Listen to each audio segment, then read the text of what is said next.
Sekarang kita akan bahas tentang duluan mana ayam atau telur. Pertanyaan ini sangat simpel, tapi saya akan gunakan untuk menjawab pertanyaan di kolom komentar kemarin, yaitu, Pak, kan untuk tidak terjebak pada hoaks itu harus membiasakan diri dengan metodologi ilmu atau metodologi berpikir, kan begitu.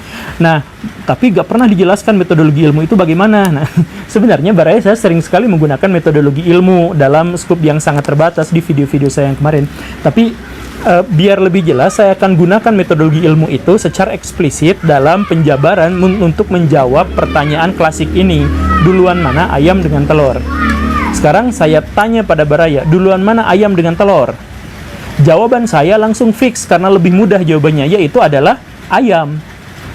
Kenapa duluan ayam? Karena pertanyaannya duluan mana ayam dengan telur. Berbeda halnya dengan pertanyaan duluan mana telur dengan ayam, maka jawabannya adalah telur. Kan begitu. Jadi sebenarnya struktur kalimat itu sudah menunjukkan mana jawaban yang benar dan mana jawaban yang salah. Kan gitu. Tapi kalau mau sedikit lebih rumit, saya akan kasih penjelasan yang lebih rumit lagi. Misalnya begini Baraya. Kita menggunakan logika bahasa. Dalam logika itu harus didefinisikan dulu segala sesuatu yang jadi kontroversi.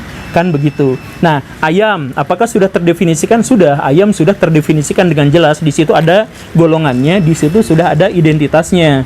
Dua hal pembentuk definisi itu sudah ada dalam diri ayam. Kereta lewat. Nah, telur, apakah telur sudah terdefinisikan? Belum. Karena telur itu belum jelas. Apakah itu telur sapi, telur burung, telur bebek, telur baraya, telur dinosaurus, dan sebagainya. Maka dari sini kita harus simpulkan dulu telur apa yang dimaksud ini. Karena telur yang dimaksud itu dikaitkan dengan ayam, maka kita ambil kesimpulan bahwa telur yang dimaksud itu adalah telur ayam. Betul ya? Berarti kalimat yang lebih lengkapnya itu adalah duluan mana telur ayam dengan ayam. Itu kalimat lengkapnya. Nah, kalau sudah seperti itu, maka jawabannya itu apa? Jawabannya adalah duluan ayam. Kenapa? Gini Baraya, duluan mana ayam dengan telur ayam? Kan begitu ya.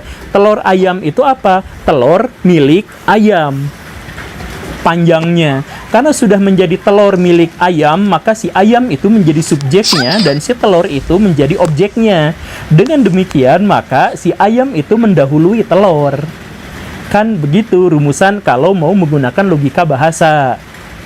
Nah, tetapi tentu saja dalam metodologi ilmu, logika itu tidak cukup karena logika setiap orang itu berbeda-beda.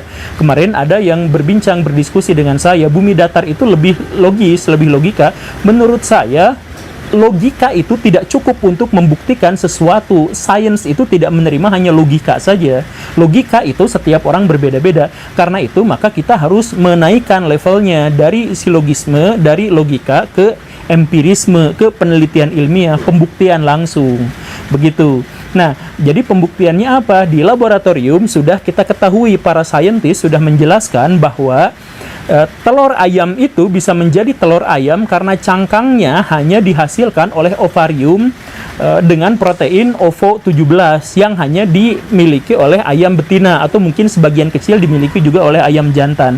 Sehingga dengan demikian menurut biologi, eksperimen, empirisme itu menjelaskan bahwa ayam itu lebih dulu daripada telur karena telur hanya bisa diciptakan dari protein-protein yang ada secara eksklusif pada diri ayam betina. Begitu.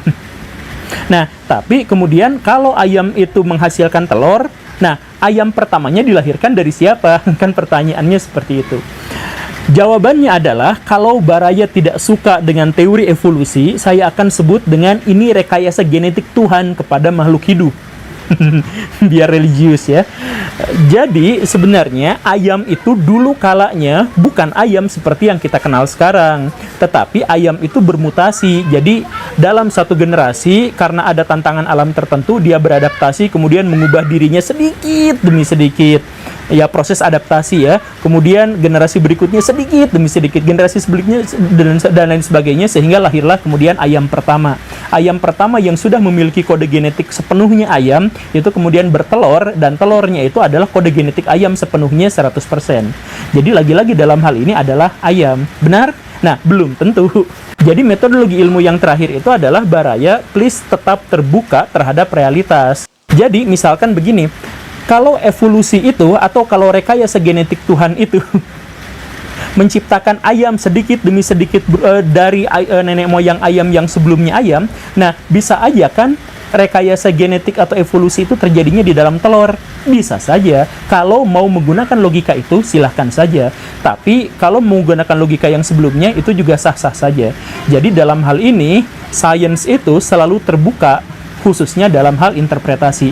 Jadi kalau ada pernyataan-pernyataan saintis yang mengatakan begini dan begitu dan sebagainya, kita sama-sama menyatakan bahwa kebenaran sains itu adalah kebenaran yang terus-menerus harus diuji dan sangat mungkin untuk berubah, terbuka untuk diperdebatkan. Oke, gitu ya. Semoga bermanfaat. Videonya semoga pendek. Saya Guru Gembul. Assalamualaikum warahmatullahi wabarakatuh.